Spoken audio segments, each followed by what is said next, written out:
celebrates its 100th edition with a look back at how it all began 10 years ago.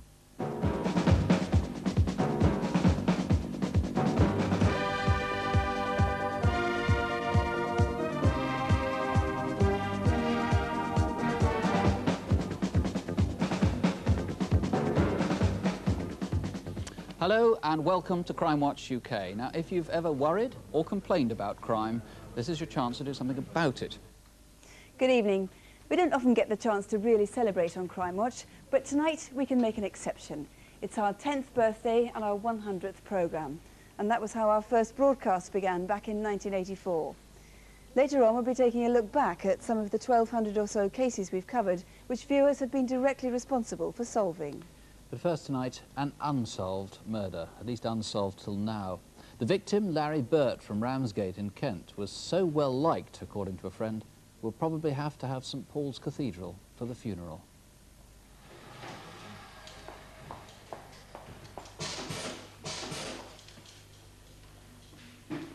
Larry, you got those invoices? Won't be a minute.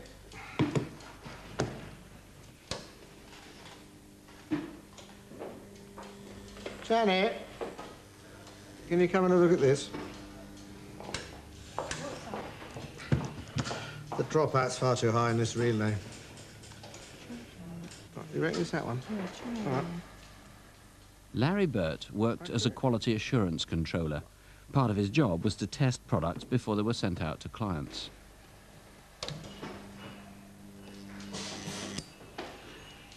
What could I do without you? Shouldn't that stay here? Thank you. Open your eyes. Can you hear me? Obviously not. Right, he's unconscious. What do we do now? Mouth to mouth. You're jumping the gun.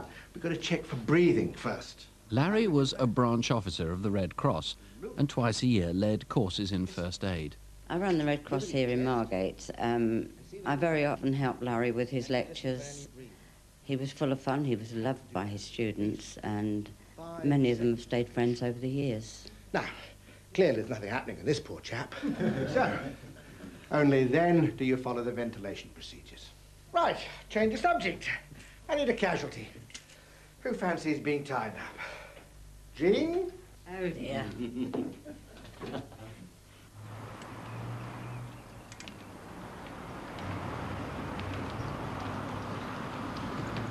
Need a hand? Larry! How are you doing? You just got back then? What's this then? Slimming again? Done it for the week, my engine blew up. We've known Larry now for about 25 years. He lost his parents during the war in an air raid, and now, of course, his adopted parents are also dead. So he was totally alone. He had no relatives at all, and he just adopted practically everybody of his friends as relatives, and he had a heck of a lot of friends. Yes, in fact, I would say that his death has been a great personal tragedy to a great many people. We had an awful lot in common. You had a common interest in art, didn't you? Oh, yes, we had a common interest in art. Lots of things we were interested in and encouraged to be interested in by Larry. He introduced us to bird watching, basically. Yes, you know, he was enthusiastic about all sorts of things, and he managed to convey it to people.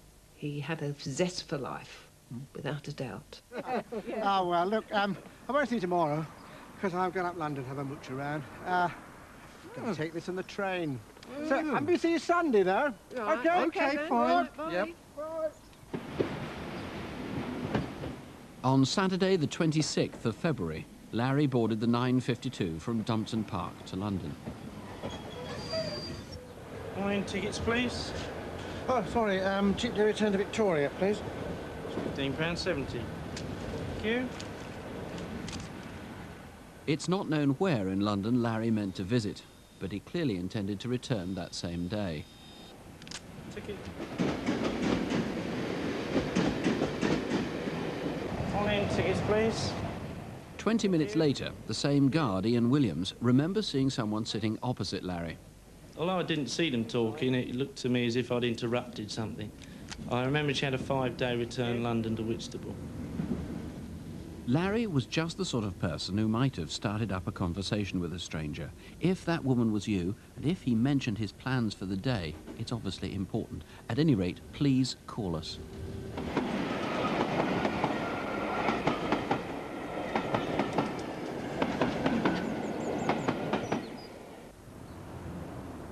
Larry visited London every couple of months, but from here it's all conjecture. He probably cycled from Victoria out towards the East End.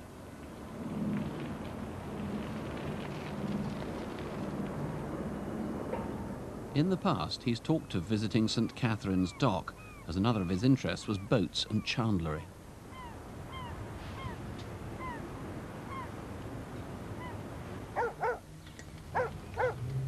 Maybe you saw Larry cycling around Wapping that afternoon.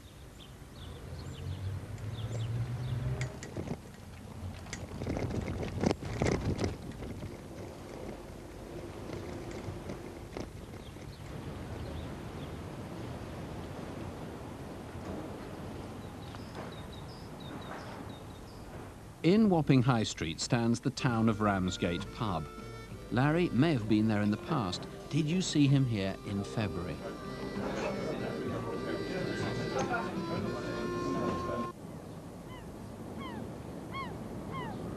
Larry had binoculars for bird watching and was an accomplished photographer. He was also a remarkable artist and would often turn his drawings into cards for his friends.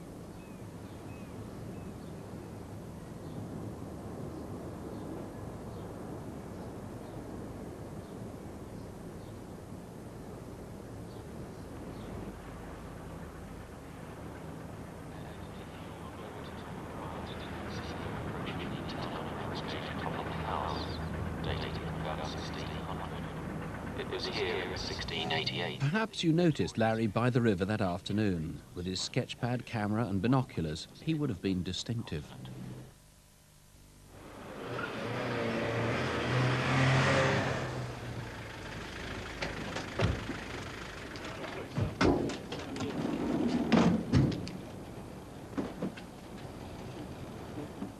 The next day, overlooking the river at the rear of a warehouse known as the Old Pump House in St. Catherine's Way in Wapping, Larry's body was discovered.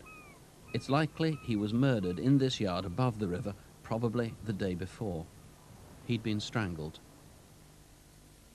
In fact, David Inspector Michael, he was strangled with a scarf left at the scene, identical to this one. And it wasn't his scarf? No, it wasn't his scarf. The person who strangled him would have been the owner of that scarf. The scarf was well worn, so they've had it for some time, and we'd like anybody who knows somebody who went out with a scarf similar to this, who came home without it, to get in touch with us. 26th of February, Saturday 26th of February, possibly Sunday the 27th of February.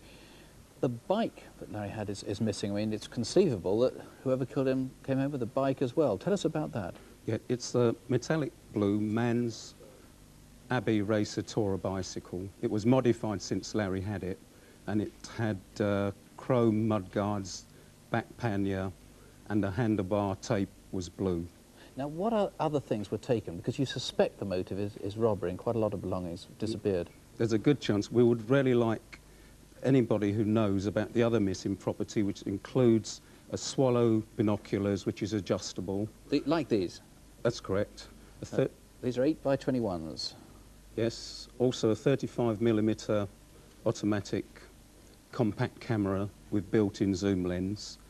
His personal belongings in his wallet, identity cards, a black rucksack with possibly sketching materials.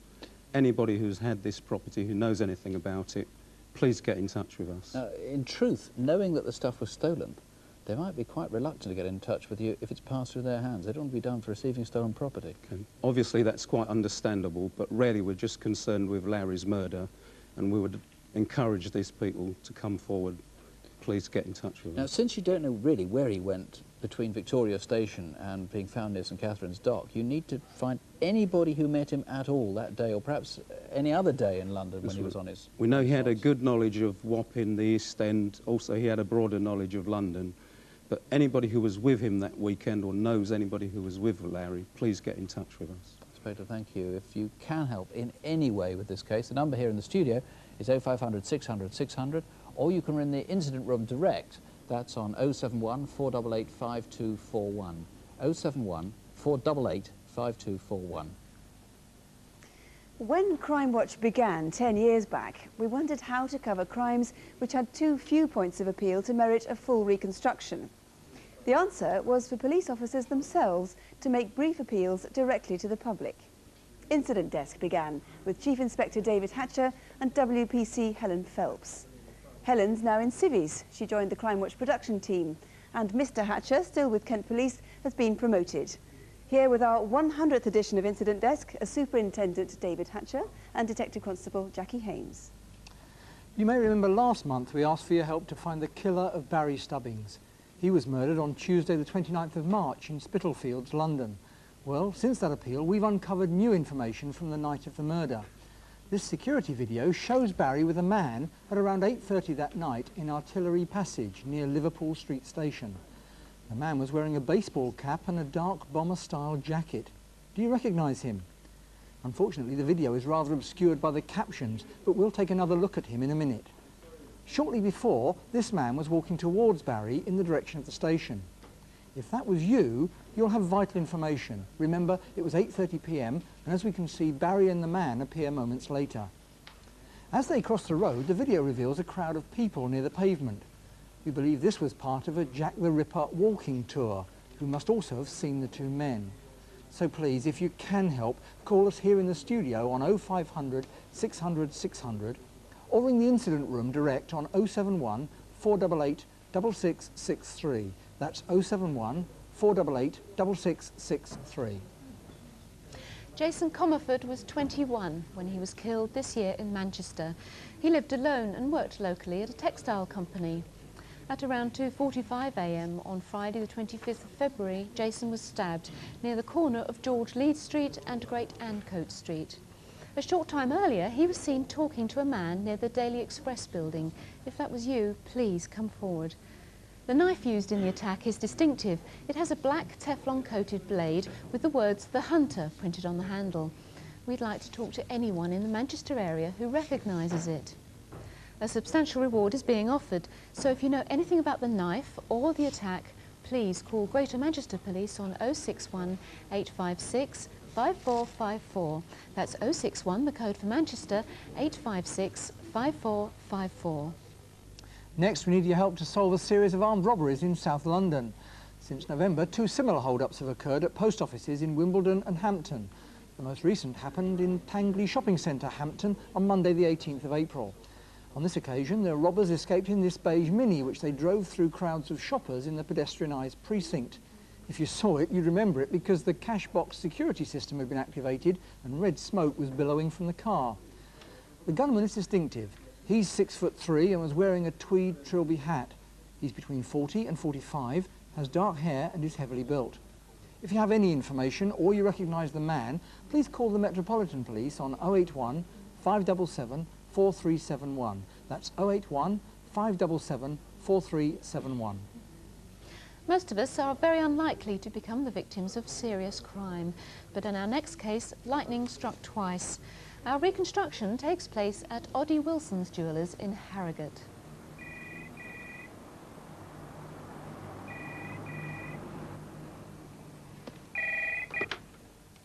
Good morning, Oddie Wilson Jewellers. Can I help you? Andrew Smith has worked in the jewellery business for 8 years. Recently, he became the manager here at Harrogate. That's the one. Thank you. Just like to try that on. Oh, that's nice.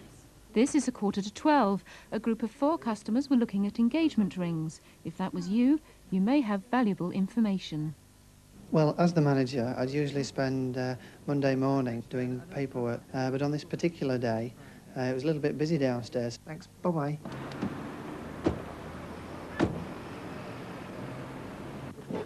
Did you get that sale just in? No, I hope they'll be back on Saturday.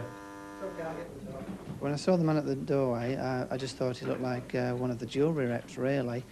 Get down! Down on the ground! It's very difficult to describe. Your adrenaline's going, you're frightened at the same time. You almost feel as though you should do something. But what we're told, just let them get on with the job, let them have whatever they want. And as long as everyone's safe, then that's fine. Don't move. Stay there.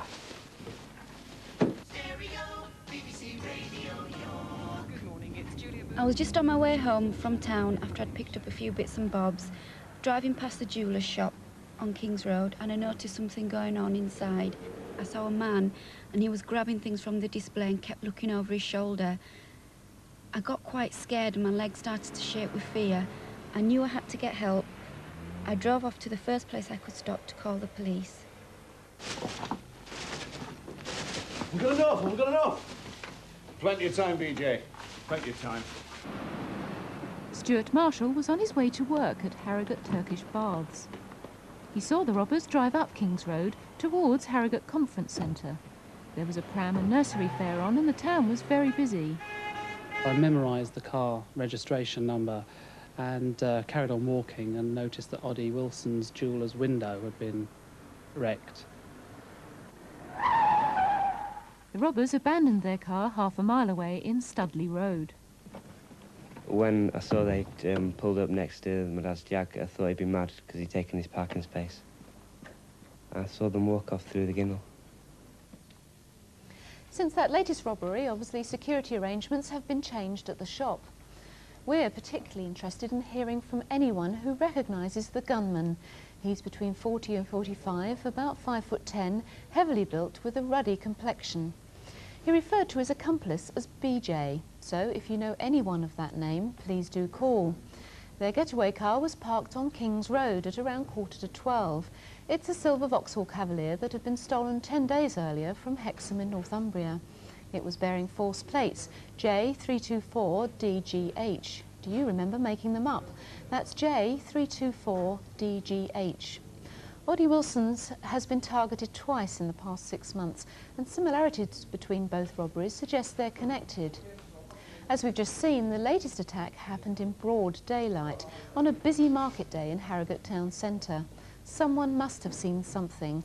If you did, please ring the incident room on 0423 539 457. That's 0423, the code for Harrogate, 539 457. Our colleagues in Warwickshire are appealing for anyone who might have witnessed an attack on 2 men at a pub in Warwick. At about 8:20 a.m. on Saturday the 23rd of April, 2 men went into the King's Head at Wellesbourne, a pub used by traders who work at the nearby market. The men approached 2 workers, sprayed them with an aerosol and escaped with their briefcase. One of the robbers was in his mid-30s, 6 foot and medium build, with straight dark hair and a dark moustache. His accomplice is in his late 20s and 5'8". Feigning an injury, he was holding a towel over his left eye. He was also wearing a light blue T-shirt. The attackers escaped in a stolen black Ford Orion, bearing the false registration D71 SKB. If you saw the vehicle or recognised this man, please contact our colleagues in Warwickshire on 0789 414 111. That's 0789, the code for Stratford upon Avon, 414 111. Of course, you can call us here in the studio, 0500 600 600. One of the advances in Crimewatch UK's 10 years is that calls to us are free, so do use that number if you want. It's a free call, 0500 600 600.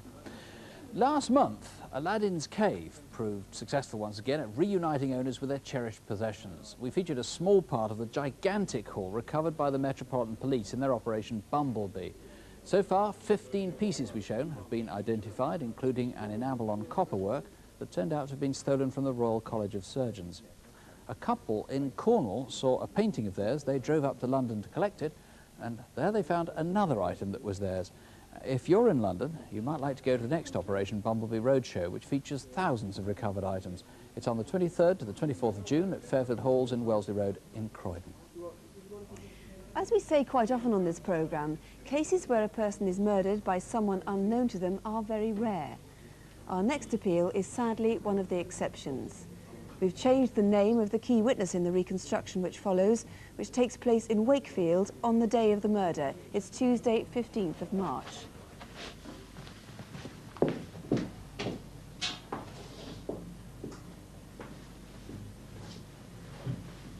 Wendy Speakes had lived here for nearly 11 years. Every morning she followed the same routine before she left for work. My mum was very happy living on her own. She had lots of friends, but she was a very private person. She kept herself to herself, and really, she didn't have any particular best friends as such. It was more myself and my sister. It was the three of us together, really. My mum used to call us the Three Musketeers, and she was like the big sister. I was very proud to have her as my mum. She always took care about how she looked and her house. Her house was always very smart and neat, and she'd got everything she wanted in her life. Wendy was the receptionist at a marketing company on the outskirts of Wakefield. She set off for the bus stop each morning at about 8:30. An hour later, less than a mile from Wendy's house, Julie Smith was waiting for her bus to work. I noticed this man coming towards me. He passed by really close. I remember he was acting strange, looking about him a lot. By then my bus had arrived and I didn't see him again after that.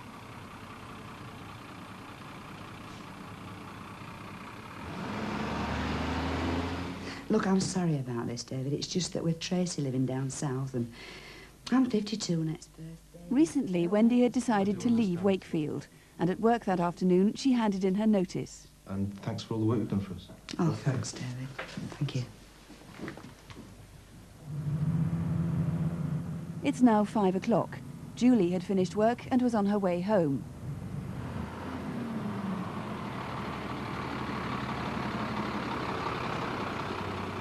As the bus pulled up at her stop, she herself didn't notice the man she'd seen that morning still hanging around.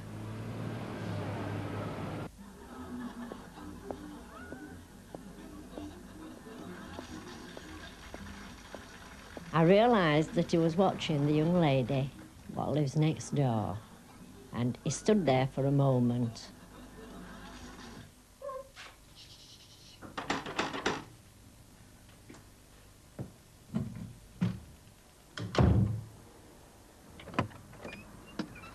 Hello, I was wondering if you could help me. I've been walking around for 2 hours trying to find Flanshaw Drive. Do you have any idea where it is? I'm not quite sure. I think it might be down off Flanshaw Road. He was acting strange, shifting around, and that's when I remembered him from the morning. I realised he was lying about the amount of time he'd been in the area. It made me nervous. I didn't get all that. Could you get me a pen and paper? I'm better off just saying it to you. I remember he looked in his late 30s. He had brown eyes and was sort of medium build. I think he had a local accent.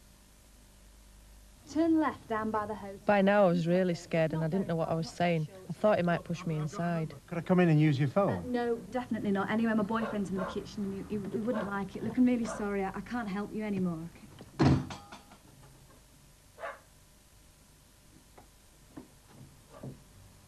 I never normally open the door to strangers, but I suppose he caught me off guard. Wendy's bus from work would have arrived at Wakefield town centre at around 6 o'clock. From here, it was just a short walk home. You may have seen her walking along Bourne Lane.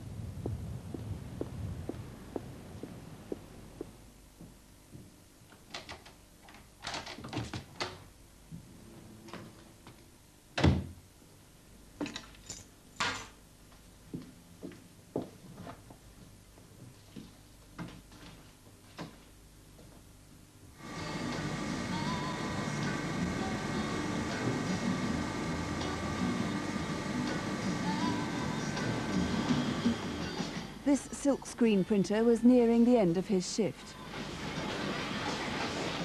The factory is directly across the street from Wendy's house. I was looking out the window. The only reason why they caught me eye is because I've never seen anybody call it the house before. I'm pretty sure the woman lives here, but I've never seen the man before.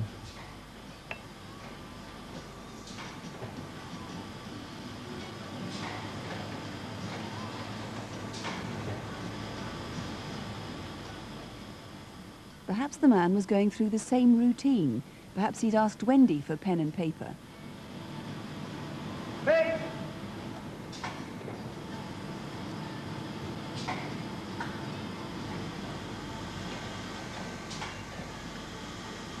I remember being called away to the machine for a few minutes.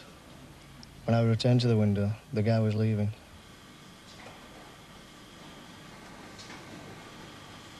Didn't think much of it at the time.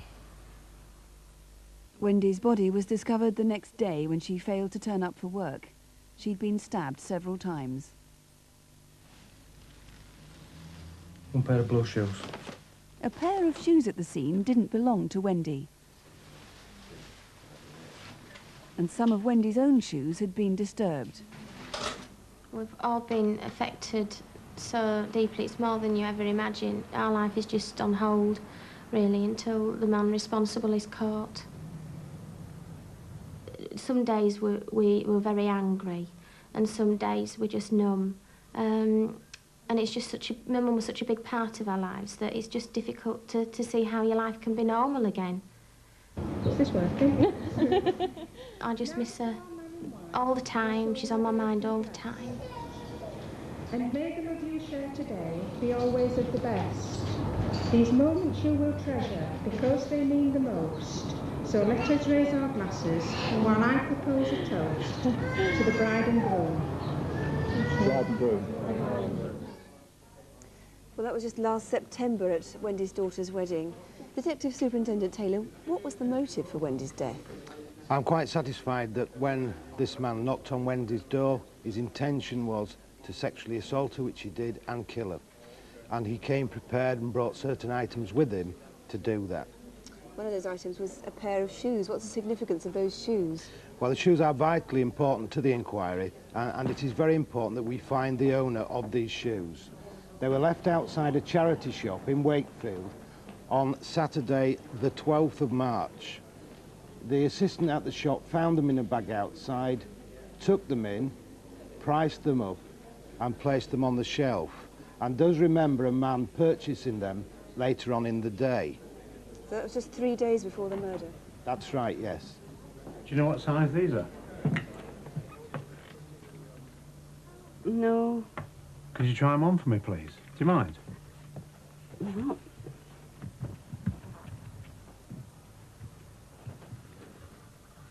It's too small for me. Why, what size are you? 7. These must be a 5 or 6. OK, I'll take them. Now, we didn't use the actual pair of shoes in the film there. What did the actual pair of shoes look like? We've got a picture of them there. Yes, the actual shoes were last manufactured perhaps 6 years ago and have RP Ellen Oxford Street on the inside. So it's very important that the owner should contact you if Yes. they recognise that. The owner who got rid of those shoes wherever in Wakefield, please contact us. You need to confirm that the man who tried those shoes on is the man you're looking for. We do indeed. He also brought a piece of candlewick material with him. Yes, this was part of what he brought to the scene. It is a candlewick bedspread, and firms in the area of Wakefield actually cut these up into rags and they are sold. And it might be another link in the chain to identify the man. And a pair of stockings that he brought too.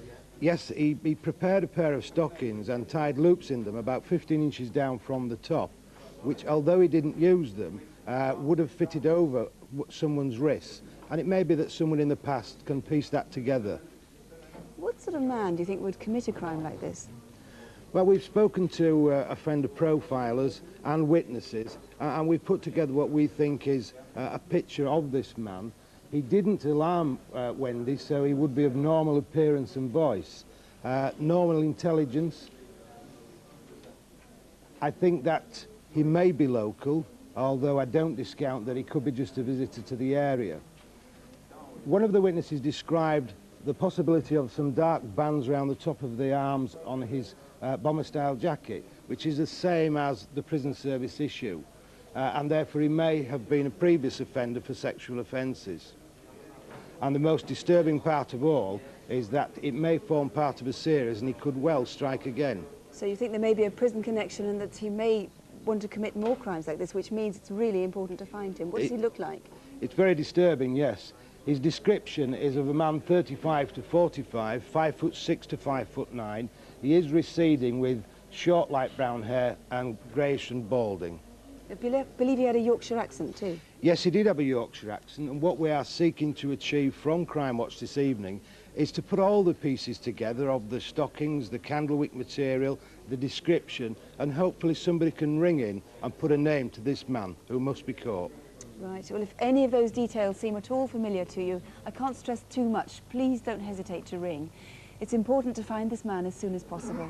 The number here, once again, is 0500 600 600, or you can call the incident room at Wakefield on free phone 0800 318 001. That's free phone 0800 318 001. I was just trying to see what's been happening so far. It has been relatively quiet in terms of number of calls, probably because we started around 10 o'clock, but on the Larry Burt murder, lots of sightings of similar bicycles. We're going to need quite a lot of working through. Someone's bought some similar binoculars, though we're not sure that they're the same ones. On incident desk, the Harrogate armed robbery, many names put forward for the identity of BJ, and someone thinks that they've got a really good identity for the artist's impression, which links up with something else.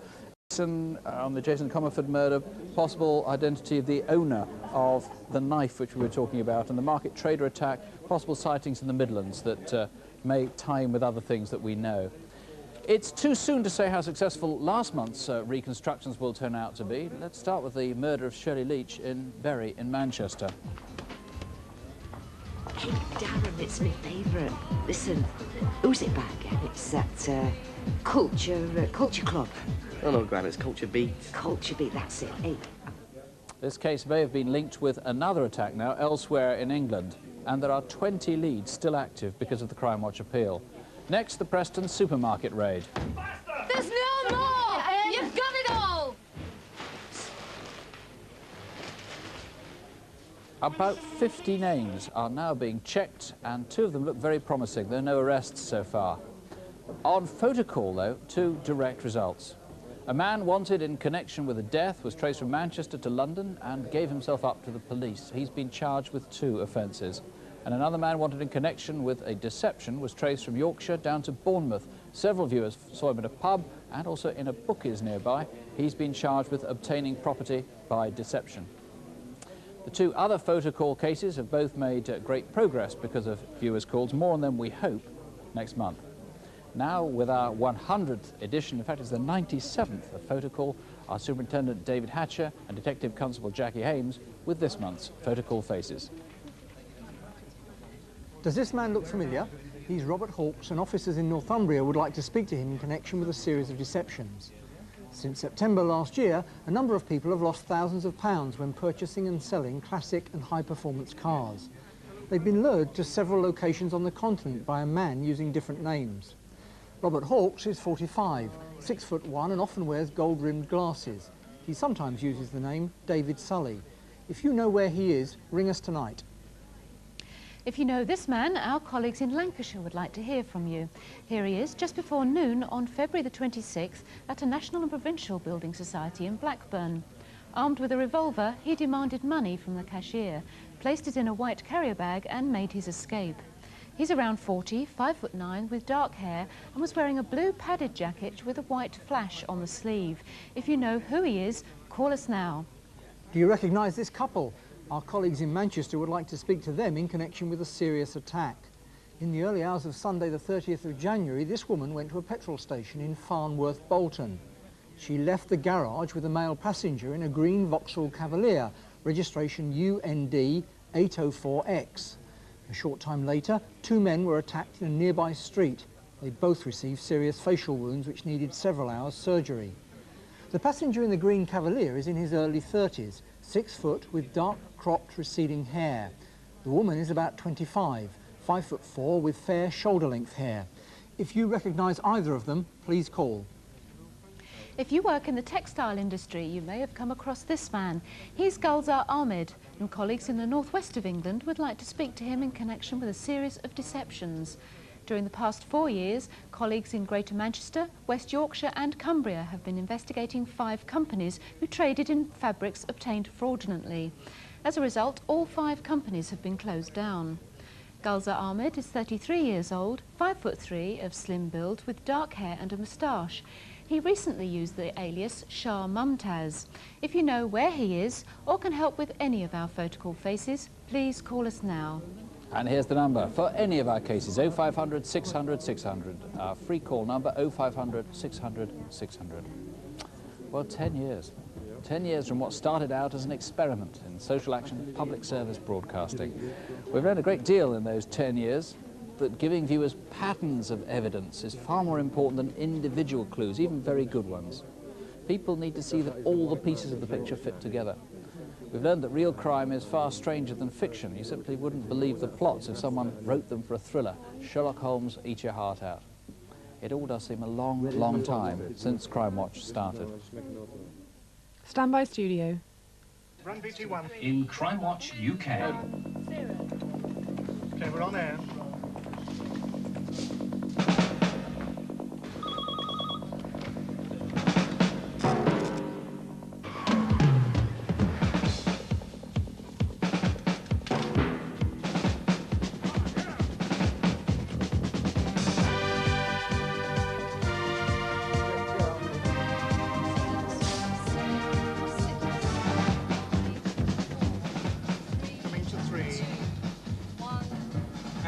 And lighting change. Crimewatch is based upon a West German format. It was brought to us, we liked the look of it, thought it had some merit and would appeal to a British television audience. That's the easy bit. The difficult bit, of course, is that you have to convince the police that they should cooperate, because if they don't cooperate, there's no programme. I was somewhat sceptical right at the beginning, as were my senior colleagues. We felt we might be being used by the media. We were somewhat distrustful of the media at that particular time. But we found out that within a year there was great potential for this program, that it was shortening investigations, it was helping us to capture and convict people who otherwise would have escaped conviction and committed other offences. And within about 15 to 18 months at the longest, there was not a police service in the country who hadn't either featured a crime on Crimewatch or asked to feature a crime on Crimewatch. So we're going to ask you to turn amateur detective and help out the professionals. We had this bad rape inquiry that we were having trouble with, and it was a case of where do we go from here? Someone said Crimewatch. Well, we didn't even know it existed at that time.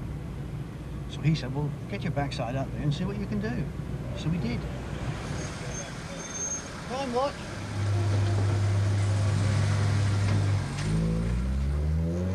Finally, a last-minute appeal today from Hampshire Police in connection with the crime which took place in the New Forest last Thursday. We showed a van that had been seen in the area and a rough impression of the attacker. Over 45 calls already on this particular one, just here alone. Everybody was optimistic, and there was a feeling of euphoria that everyone would get a result, and certainly that was the case for me, because I was damn convinced I was going to get a result. There were a lot of calls on the night, but at the end I was a little bit down because I didn't get the call that I wanted. But within hours of returning, I was back up in London again as a result of an anonymous telephone call that came in through the programme telling us who the person was and where the van was. We got in touch with the Metropolitan Police a little bit quick. They went down, found the van, but unfortunately was told that the man had been dismissed. But all was not lost because he just happened to come back for his wages while they were there, and he got nicked.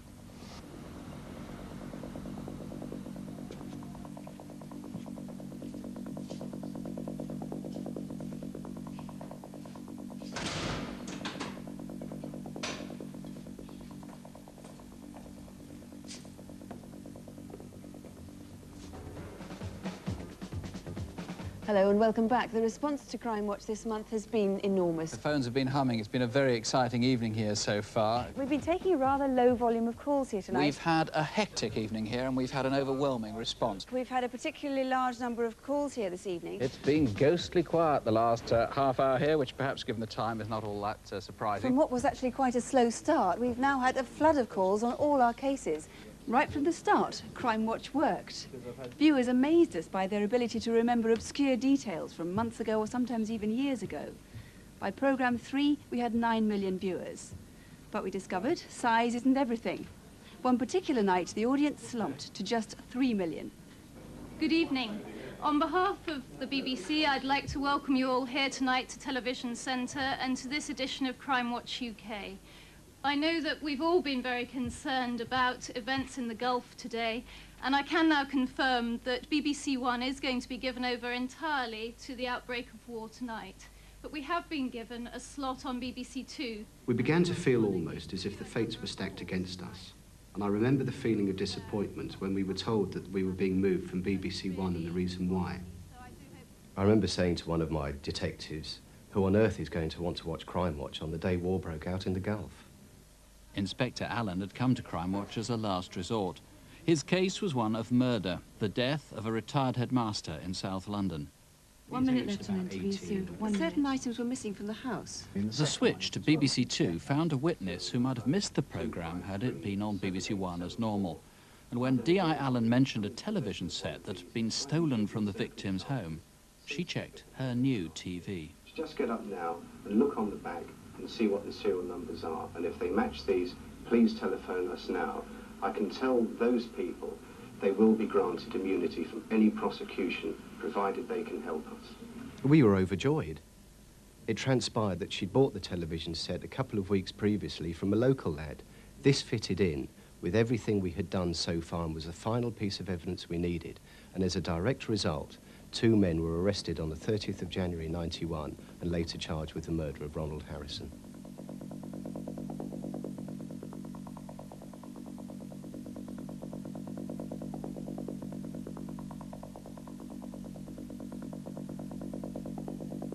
Finally, our Aladdin's Cave, our treasure trove of property which has been recovered by police and looking for its rightful owners. Well, we start with a piece of pure Victorian nonsense. Anyway, onto something a bit brighter. All that glitters is not gold. Most extraordinary of all, the golden disc.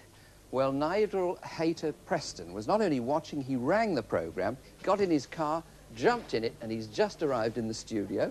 Well, Nigel, congratulations. Whatever people say about Britain becoming a less caring society, our experience is different. Time and again, witnesses have been keen to help, often taking part in reconstructions. On one occasion, 15 showed how they'd helped to have a go. Workers managed to foil a robbery, then tried to stop the getaway. In the confusion, one of the robbers got left behind.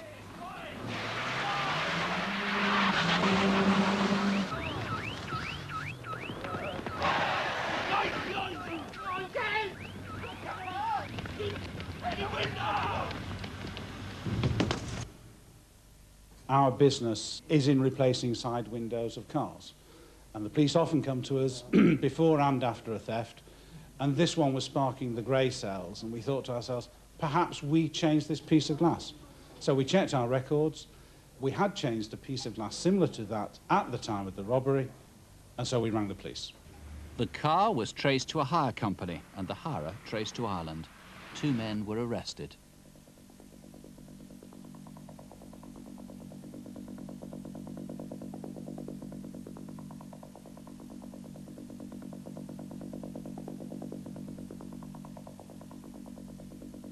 Sometimes, not only witnesses, but victims take part in the reconstructions, and when they do, they often have a lot of impact. For example, in March last year, we took up the case of an especially unpleasant indecent assault in Rochdale. I wanted him to see that I'd survived, and I was willing to go onto the television to get him caught. And this is the bike he left behind. We showed the bike and a video fit of the attacker. We were convinced the man would attack again, and we're in the process of working our way through the calls when 2 weeks after the programme, there was a further attack. After that attack, he went to his brother's address. His brother had recognised him from the Crimewatch programme and told him unless he gave himself up, he would contact the police. In the early hours of the 30th of March, he went to Harper Police Station and gave himself up, saying that I'm the person responsible for the indecent assault that appeared on Crimewatch. We'd just come back from America and some friends met us at the airport, and the first thing he said to me was, "Have you heard the news?" And we said, "No." And I said, "He's not been arrested, has he?" He said, "Yeah." And I just couldn't believe it. It was so quick from the programme. And I just felt like getting out of the car and jumping up and down in the air, waving my hands about. It was unbelievable. I was so thrilled.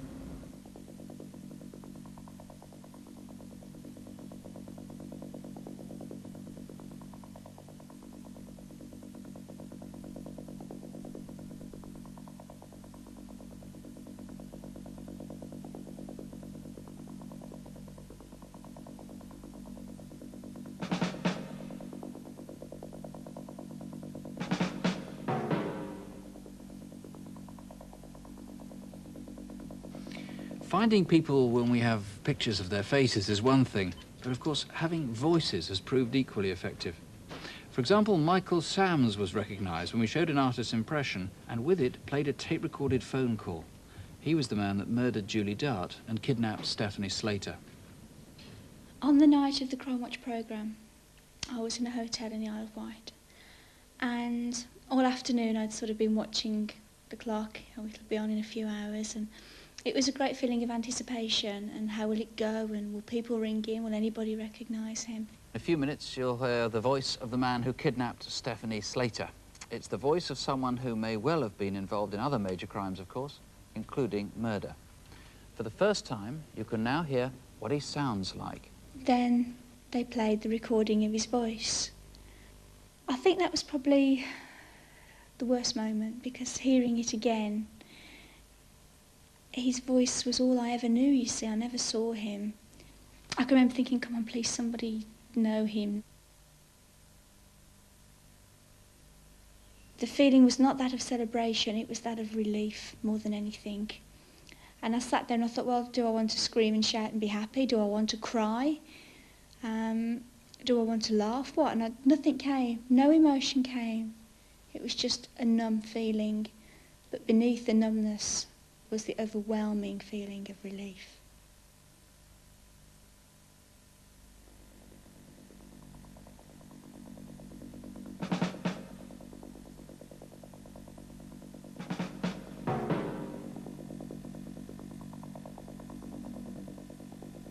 In fact, in early days, we didn't do cases which were front-page news. We thought they had enough publicity already. But Stephanie's and several other cases, including that of James Bulger, shows that Crimewatch reaches parts that other appeals somehow fail to reach. So do please try and help tonight. And the number, once again, 0500 600 600 if you can help. We'll bring you a report on progress on Crimewatch Update, which is 10 minutes earlier than advertised, at 20 to midnight. If you can't stay up until then, do you remember this? Last month, after 8 years, we dropped our farewell wishes, don't have nightmares, do sleep well. Frankly, I have to say, I thought the reassurance was wearing just a little bit thin. But I was plainly wrong. The result was a mailbag bulging with appeals to bring it back. There was a call to do the same, you may have seen it on Points of View. And as if that wasn't enough, with a perfectly straight face, a programme on ITV tried to swipe it as a catchphrase for themselves. Now that really would be something of a crime, so don't have nightmares, please. As we said in our very first programme, do sleep well. Good night. Good night.